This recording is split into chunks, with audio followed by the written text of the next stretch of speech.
ఇవేంటో guess చేయగలరా? ఒక clue ఇస్తాను. ఇవి ఫ్రెష్, వైట్ అండ్ సాఫ్ట్‌గా ఉంటాయి. ఎప్పుడు మార్కెట్‌లో కొనుక్కునేదాన్ని. But for the first time ఇంట్లో గ్రో చేస్తున్నాను. ఈ చీమను పట్టించుకోవద్దండి, పాపం ఆకలేసి తినడానికొచ్చింది. ఇవి ఏం లేదండి, ఆయిస్టర్ మష్రూమ్స్ యొక్క బ్యాగ్. ఇందులో సీడ్స్ ఉంటాయి. సో వీటినేంటంటే 1 వీక్ తర్వాత ఇలా కట్ చేయాలన్నమాట. ఇలా కట్ చేయటం వల్ల ఎక్సెస్ మాయిశ్చర్ అన్నది బయటికి పోయి అందులో నుండి చిన్న బడ్స్ లాగా గ్రోత్ వస్తుంది మనకి. ప్రాసెస్ చాలా సింపుల్ అండి. రోజు పేషెన్స్తో కొంచెం వాటర్ అన్నది స్ప్రే చేస్తే 1 వీక్లో మిరకల్ జరుగుతుంది.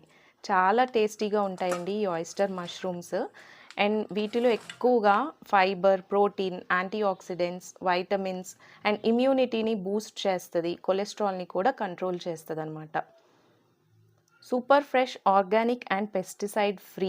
మార్కెట్లో మనకి మష్రూమ్స్ సేఫ్ అని చెప్పలేము. అందుకని చెప్పి ఇలా గ్రో చేసుకుంటే చాలా టేస్టీగా ఉంటాయి. అండ్ అదొక సాటిస్ఫాక్షన్ కూడా ఉంటుందండి. సో నెక్స్ట్ టైం మీరు ట్రై చేయండి. ఈ ఆయిస్టర్ మష్రూమ్ బ్యాగ్ ఎక్కడన్నా దొరికితే చాలా టేస్టీగా ఉంటుంది. మీలో ఎవరన్నా ఇది తిన్నారేమో నాతో కమెంట్స్లో షేర్ చేసుకోండి. చూడండి చాలా ఫ్రెష్గా ఉన్నాయి. వీటితో చాలా రెసిపీస్ కూడా చేసుకోవచ్చండి.